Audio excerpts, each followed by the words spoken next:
आज शिक्षा का काम क्या है? सेवक बनाना, नौकर।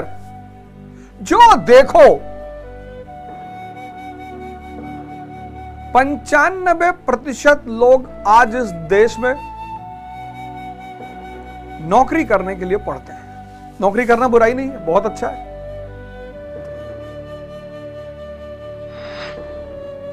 बहुत अच्छा। लेकिन नौकरी करने के लिए पढ़ना यह बुराई है। नौकरी करना बुराई नहीं है। हम सब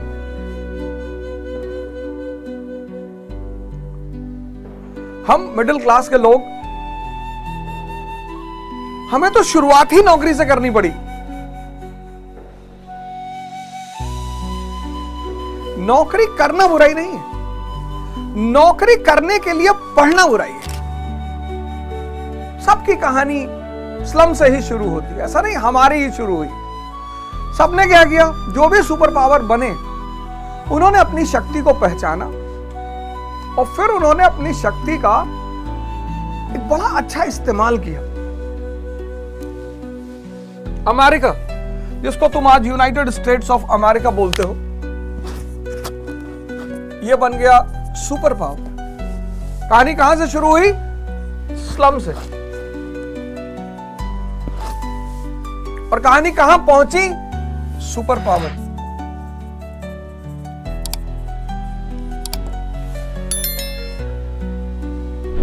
हम सब भी यही चाहते हैं,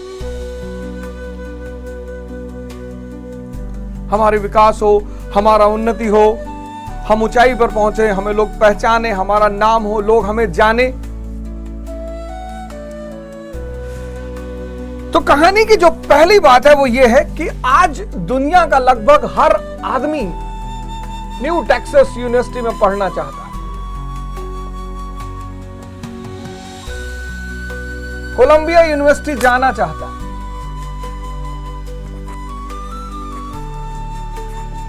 स्टैनफोर्ड यूनिवर्सिटी में कोई कोर्स ही कर ले,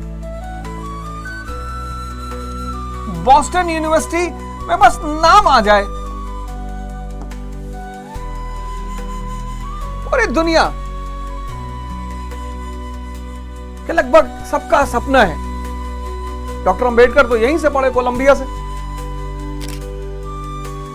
सबका सपना है new Texas university, Columbia university, Stanford, Boston. यानी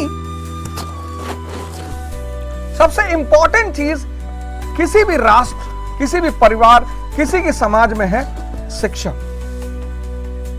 एजुकेशन।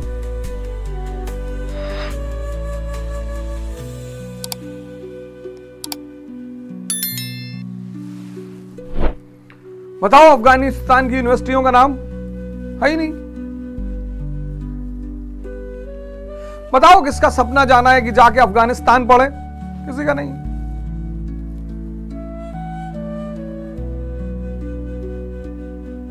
व्यक्ति, राष्ट्र, समाज, अगर इन्होंने इस पे ध्यान दे दिया,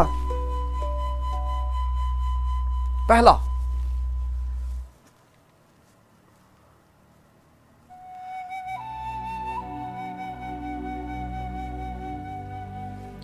शिक्षा पे, तो वो व्यक्ति भी बदलेगा, वो समाज भी बदलेगा, वो समुदाय भी बदलेगा, वो राष्ट्र भी बदलेगा। और इसका सबसे बेहतरीन एग्जाम्पल, सबसे बेहतरीन, डॉक्टर अंबेडकर खुद है। जिस समाज ने कभी उनको स्कूल में साथ बैठने नहीं दिया, ड्राफ्टिंग कमेटी का चेयरमैन बना दिया। कलाम साहब, एपीजे अब्दुल कलाम। और भारत जो देश है वो तो इस मामले में दुनिया में एक बड़ा अनोखा देश है।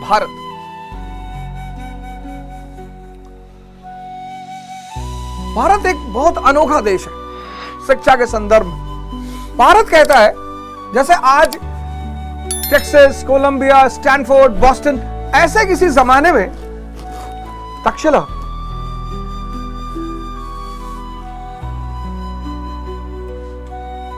ऐसे किसी जमाने में नालंदा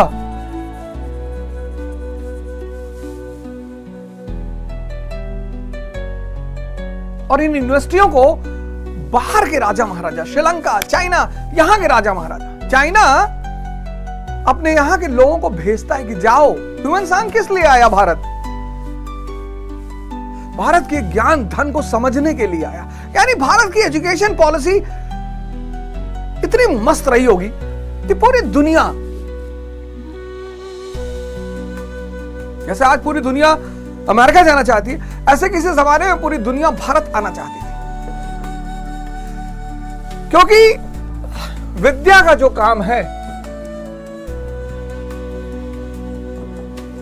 वो है विवेक को पैदा करना। ये इतनी बड़ी शक्ति है।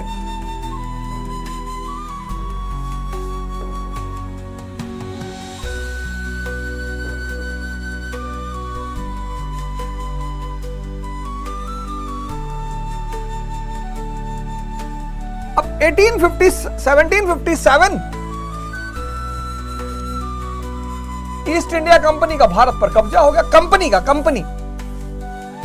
कंपनी जैसे रिलायंस कंपनी है, ऐसे ईस्ट इंडिया कंपनी, इसका भारत पर कब्जे की शुरुआत, बंगाल पर कब्जे की शुरुआत। कंपनी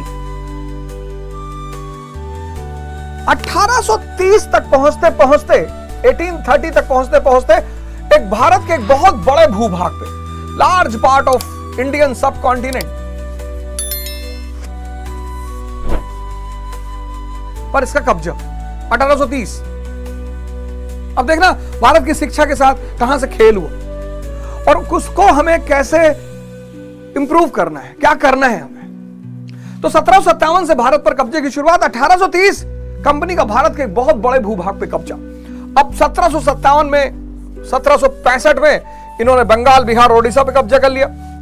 1799 में इन्होंने मैसूर पे कब्जा कर लिया, साउथ इंडिया पर इनका कब्जा हो गया। 1816 में इन्होंने महाराष्ट्र के रीजन पे कब्जा कर लिया, मराठा।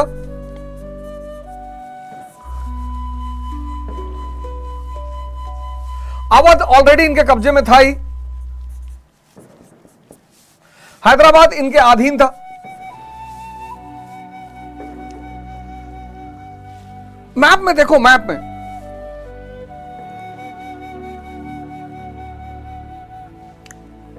अब ये कंपनी है और इसका उद्देश्य है भारत और भारतीयों का शोषण।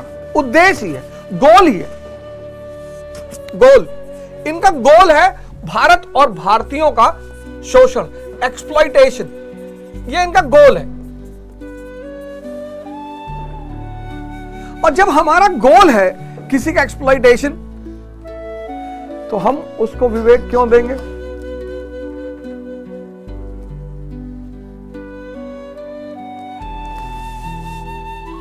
अगर उसका गोल है, किसी व्यक्ति का गोल है शोषण, हम उस व्यक्ति को विवेक क्यों देंगे? क्योंकि विवेक एक इतनी बड़ी शक्ति है कि कोयले को हीरा बनाते हैं। ये बात समझना।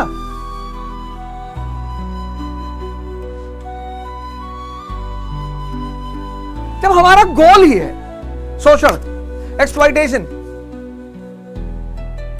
तो जिसका शोषण करना है, जिसका एक्सप्लॉइटेशन करना है, उसको हम विवेक क्यों देंगे, विजडम क्यों देंगे?